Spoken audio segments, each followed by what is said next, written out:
The Assassin. Overview. Many of the purchasing agents for the Star League's military branch seem to have overstepped their authority in the case of the Assassin battlemech.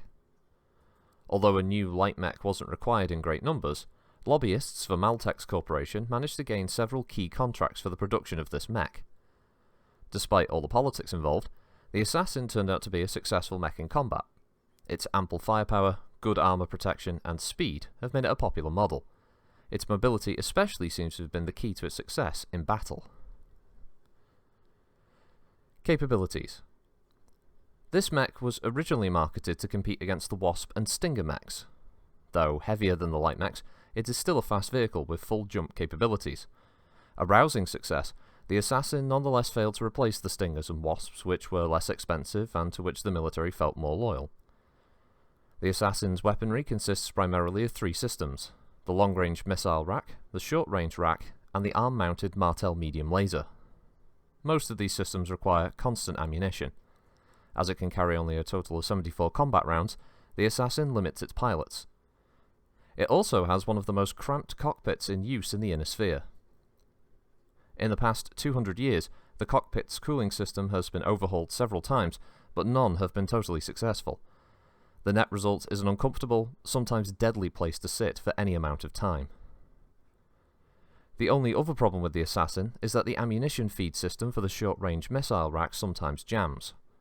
To correct the problem, the whole mechanism must be disassembled, which is nearly impossible in a battlefield situation. This can cause major problems in battle, as the short-range rack is the Assassin's primary weapon system. Battle history. Only several hundred Assassins were created. Due to their modular design and access systems, most of these are still functional.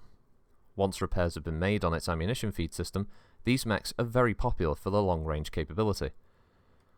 While houses Marek and Steiner were battling for Rochelle in 2980, the Assassin-class mech made its first appearance. The fighting on Rochelle was muddy and bloody at best, yet tacticians agreed that the Assassin fared well where other mechs failed.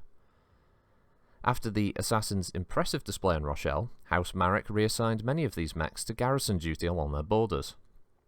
Several Marek Lancers of crack recon troops consist of nothing but this mech, though these units are only used in rear area raiding parties. The mercenary unit called the Amphigean Light Assault Group encountered some difficulties with their assassins at the Battle for Severn while fighting for House Kurita. In 2990, assassins from the mercenary unit ducked behind Steiner lines and raided enemy supply bases and rear areas for several weeks. Eventually, however, they ran low on ammunition. This left them with only their medium lasers to face the fury of Steiner's 15th Lyran Guard. The assassins tried to sneak back to Kuritan lines, but only two of them made it. In battles on Safel, Silene, and Wheel, there are records of assassins running low on ammunition and falling prey to rearguard units. In 3021, realizing that the mech needed a means of defense other than its laser, House Davian designed a variant with 3 lasers. At present, only House Liao does not have any working assassins. Variants. The only known variant of the ASN-21 was designed by House Davian. By reducing the jump jets and armor weight, 3 small Maxim 50 lasers were installed, 2 of which are leg-mounted and 1 head-mounted. The only 3 working models of this variant, termed the ASN-101, are stationed with elements of the Capellan March militia. Notable mechs and MechWarriors. MechWarrior Kryloon Hyperton.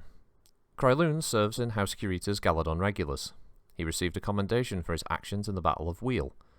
With virtually no ammunition or supplies, he spent nearly 8 months dodging Steiner units.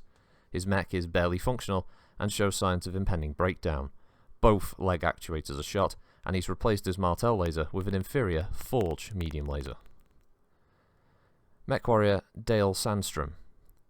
Dale was assigned to House Marek's 5th Regulan Hussars when his archer was destroyed, relegating him to the ranks of the dispossessed. For several years he worked in the infantry until he came across the fresh remains of an assassin. It took his entire life savings to get it working again.